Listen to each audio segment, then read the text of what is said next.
Hello everyone. So we already have started the etching process. In the last lecture, I just mentioned what is etch-bake process. It was mostly related to the patterning.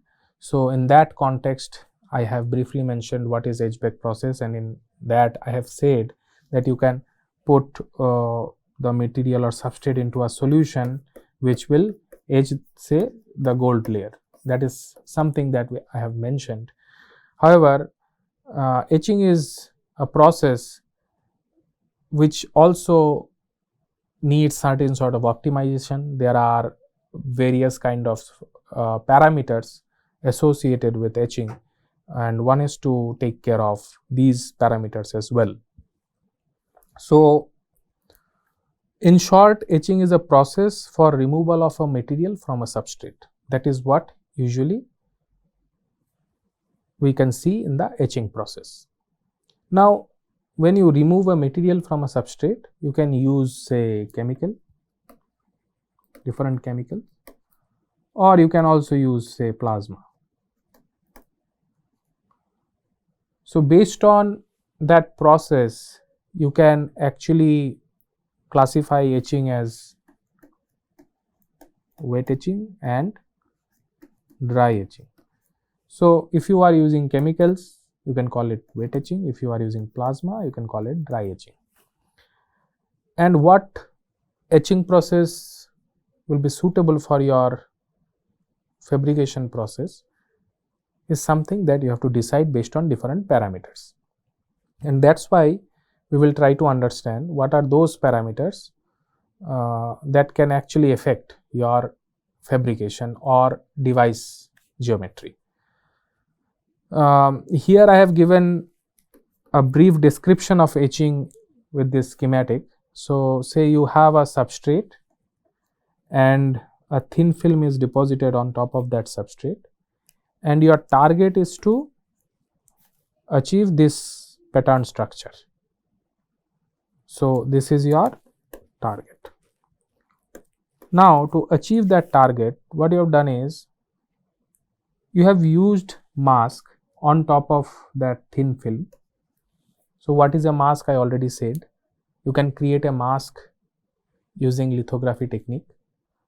So you can put photoresist and then you can create this type of pattern on top of a thin film. What is a lithography technique? What is a patterning technique? That we already have discussed in the previous slide. We also have shown what are the typical process involved with example as well. So in this case, say you have developed a mask on top of that thin film, and then you etch out the material that is exposed to, say, the environment. So how do you etch out? What you can do is you can take this entire arrangement and you can insert it, say, into a developer solution. So you have a container which has a kind of developer solution, and this developer solution reacts with your thin film material, and when it reacts with your thin film material, it dissolves it and it will remove the material from the substrate. So what you have done, you have taken this and you have put this into that solution. Now when you put this into the solution will be there everywhere, all around this substrate and thin film, but the solution also will be exposed to the area where mask is not present, say this area and this area. So when the solution will come in contact with the thin film, then it will react with these areas and it will remove this area, and ultimately you will get a pattern like this where the thin film material that doesn't have a mask on top will be removed, and the area where mask is present, the solution will not come in contact with this, so this area will remain intact. And then again you insert this arrangement into a developer solution where the mask material will get dissolved. Then finally you will get a pattern like this. When your mask material is dissolved, you will end up getting this pattern. So, this is more or less an idea how etching process works. Now, there are various or different parameters that you need to consider when you do this etching process. So, one of the most important parameter is the etch rate. Etch rate is a parameter that decides how fast the etching process is in a solution. When you put this into a solution, the etching process will start. So, what is the rate of that reaction? What is the rate of removing that material? So, usually etch rate is like rate at which materials are removed, and usually we prefer a high etch rate because then the process will take less time. Then there is another parameter which is known as selectivity. So, what is a selectivity? Selectivity in a etching process is whatever solution you are putting to etch the say thin film material, how selective that material is to the thin film material. If the solution reacts with say substrate material, then it will also start etching the substrate material. It will also start etching the other materials present. For example, if it is also reacting with mask, then it will also start etching the mask, and you may not get a desired pattern at all. So, to give you an example, if you look at this figure, this is your first kind of substrate, thin film substrate with mask, and now you want to achieve or you want to remove this part from the pattern. So, this is your thin film on a substrate with mask. Now, if your selectivity is high, selectivity of the etchant is high, etchant means the solution which will etch the thin film. If it is high, then you will get a pattern like this, that is what you desired. But if the selectivity is less, and if the etchant also start etching the substrate, you may end up getting something like this, which is not desirable. It starts etching the substrate as well. It will start etching the substrate from all the sides because your entire system is dipped inside the solution. So, low selectivity may lead to a pattern which is undesirable. So, you won't get a perfect pattern out of it. So, high selectivity is desirable in case of etching process. Now, what is high selectivity? High selectivity is your etch rate will be very high for thin film material, and etch rate for any other material will be very, very less. Ideally, it should be 0. So, etch rate, I repeat, etch rate for thin film material should be very high. Etch rate for any other material, substrate, mask or whatever it is, should be equal to 0 ideally. Then there is another parameter which is known as directionality. So, what is a directionality?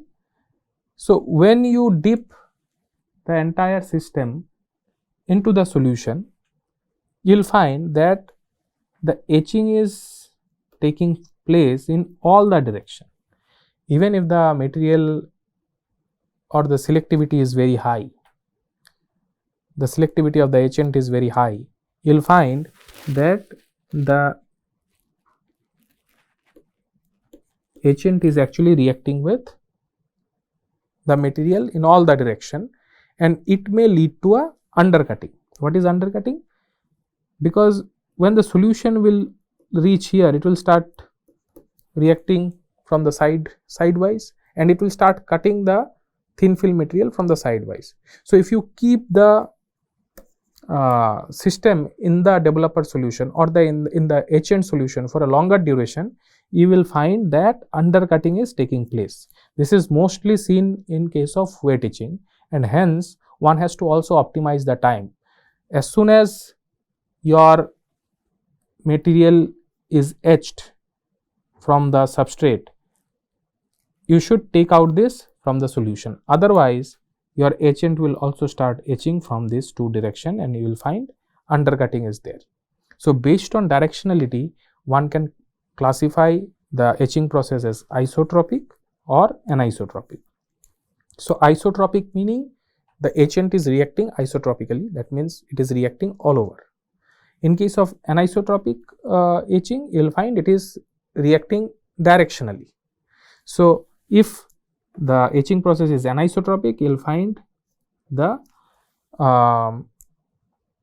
kind of pattern that you are getting is very sharp. However, it is very difficult to get such anisotropy. However, the anisotropy can be measured or calculated using the vertical etch length divided by undercutting length. So, if your undercutting length is high, your anisotropy will be less.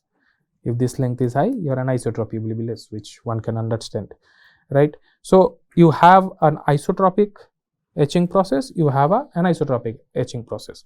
Usually, our preference is anisotropic because we want sharp edges when we go for a device fabrication, but in mostly in case of wet etching or wet etch process, you will find isotropic conditions where undercutting is observed. Now, the another thing is, if you find that your etching process is leading to a U-shaped kind of cut, it depends on the reaction, right? So, when you put the solution, you may find that it is creating a shape like this. It is not etching all over, rather it is etching in this shape. In these cases, or say it is etching like this. So, in these cases, these areas are known as etch trim. So, etch trim is also not something is desirable until and unless you have a specific requirement. That is a different issue altogether, but you may end up getting etch trim as well. So, there are three different parameters one has to take care. One is the etch rate, second is the selectivity, and third is the directionality. So, as far as etch rate is concerned, your etch rate should be high for the thin film material or for the material that you want to etch out. Your etch rate should be 0 ideally for all other material present in the system. The selectivity should be high. So, your etchant should be very selective to the material that you want to etch out. And as far as the directionality is concerned, it may be a isotropic etching process or it may be an anisotropic etching process. Usually, everyone prefers an anisotropic etching process because you want a sharp edges. However, in practice, you will find mostly there is certain sort of isotropic etching somewhere, or you may end up getting etch trims. Okay, so one has to optimize the time. If it's even if it's an wet or dry, it doesn't matter how much time you should keep into the solution or into the system. What should be the concentration of etchant? These parameters one has to optimize for a certain system in order to get a desired pattern on top of a substrate. Now, let us see what is a wet etching process. So, in this case, liquid etchants are used to remove the materials. The liquid etchant can be acids or it can be bases, depending upon the material that you want to etch. Substrates are usually submerged into the etchant solution. As I have also mentioned previously, you take the entire system and then you put the system in the etchant solution. So, you dip your system in the etchant solution. Both sides of the substrates are at risk of reacting with etchant. So, what it means is, it means that when you have that system and you put this inside the etchant can react with the substrate from all the sides, this side, this side. So, there is a possibility, if you don't choose your etchant carefully, it will start etching from all the sides. It will etch the substrate as well. So, that is a question of selectivity. So, you have to choose an etchant in a way so that it is very selective to your thin film material, whatever that material is. It should not react with substrate or any other material present. And then, when you are using the etchants, one has to take care of the risk associated with it, because mostly they are acid or bases. You should wear glasses, you should wear suits or gloves in order to carry out this process. And then you will find that in case of wet etching, there is isotropy associated with that. So there will be an isotropic etching, and some undercutting is there while you are using this wet etching process. So one example I have given in this case, which is related to SiO2, that is silicon oxide. So usually silicon oxide is used as a gate dielectric in MOSFET. So if you want to make a MOSFET, what you do is you have a silicon substrate, then you grow silicon dioxide on top of it, then you have to etch out silicon dioxide from these two sides so that you can create, say, N plus or P plus zone for source and drain. So and then you also need to create contacts, metal contacts for source and drain. So another way is you take the silicon substrate, you first do doping in this region, create the source and drain, and then you grow silicon dioxide. Whichever way you whichever process you follow, you need to etch this silicon dioxide out in order to create source and drain contacts, right? So there is an etching process involved. So in order to etch these two regions, what you have to do is you have to create a mask first in the gate region, so that when you put this into the etchant solution, the etchant is not reacting with this portion, because this will act as your gate dielectric, right? So the very popular etchant for SiO2 is HF, hydrogen fluoride, which is a acid, and it's a very kind of hazardous material. While you are working with hydrogen fluoride or hydrofluoric acid, you may say HF, then you should take proper precaution. You should use gloves and etc. That's why we also mentioned here protective suits and glasses, gloves, etc. are mandatory for operators. Now when you put silicon dioxide into a HF solution of a certain concentration you have to optimize, then it will create a byproduct and H2O. But when there are byproducts that you get from this reaction, you also have to ensure that the pH of the solution is maintained. If you can't ensure that, then again your etching process will not lead to the desirable pattern. So for that purpose, what people use is like a solution of NH4F, and then this creates NH3 and HF. These two will help to balance the pH of the solution. Now another important thing in this case is when you put the entire system into a solution, it will create certain sort of byproduct. Now if the byproduct is getting deposited on the substrate in various location, then again the etchant will not come in contact with the substrate efficiently. You may find there are certain sort of deposition of this byproduct which is actually restricting the etchant to come in contact with the material. That's why what usually we do is we put the entire solution in magnetic stirrer. So its magnetic stirrer is a platform where there is an electromagnet, and then you put a magnetic bead inside the solution, and then the magnetic field inside that platform, it kind of varies, and that helps the magnetic bead to rotate inside the solution. So the solution is always kind of rotating. So it's like a steering going on inside the solution that helps these byproducts not to get settled on the substrate. So one has to also make sure the reaction environment is properly set up. So the reaction rate can be controlled by increasing the concentration of the etchant. If you want the reaction to happen faster, then you increase the etchant concentration. You can also change the temperature in order to control the reaction or reaction rate. And to remove the byproduct, you should use the stirring. These are the processes that are involved. Now the advantage of wet etching is it's a simple process. You just need a etchant, and then you put the substrate on the etchant, you submerge the substrate on the etchant. It's as simple as that.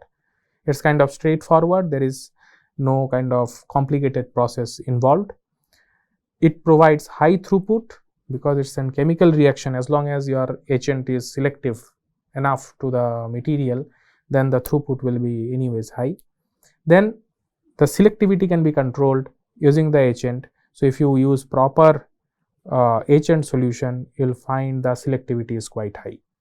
However, the problem with wet etching process is the process is isotropic.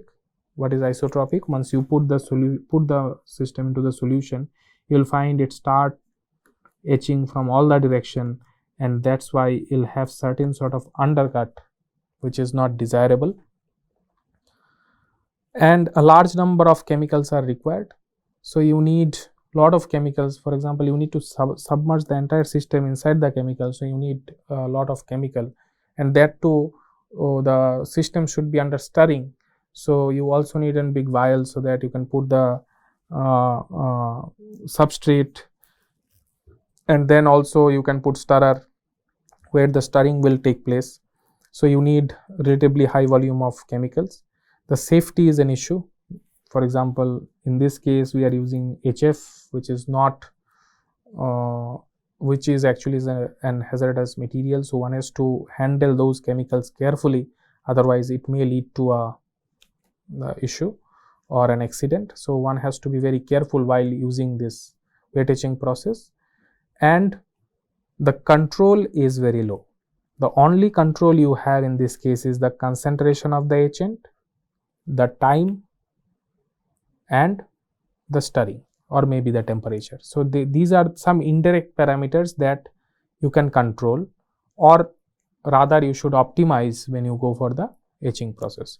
However, you can one advantage is you can go for a batch process. If you have a big container, you can put several substrates and you can go for a batch process. That's why the throughput is also high, but the control over this process is relatively low.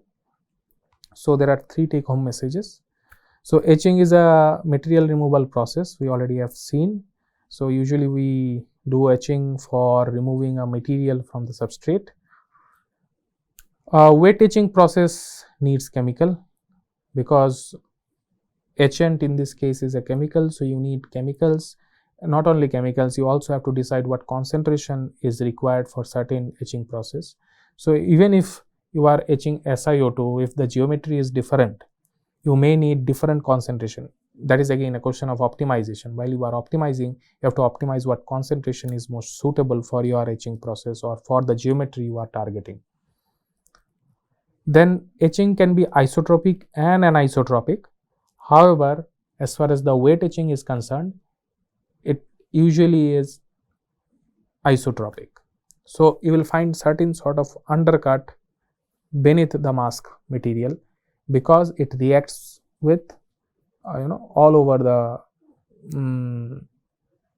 thin film material. So once it is reacting, or for example, if you have this type of pattern, and once it is going inside, it will start reacting with the edges also.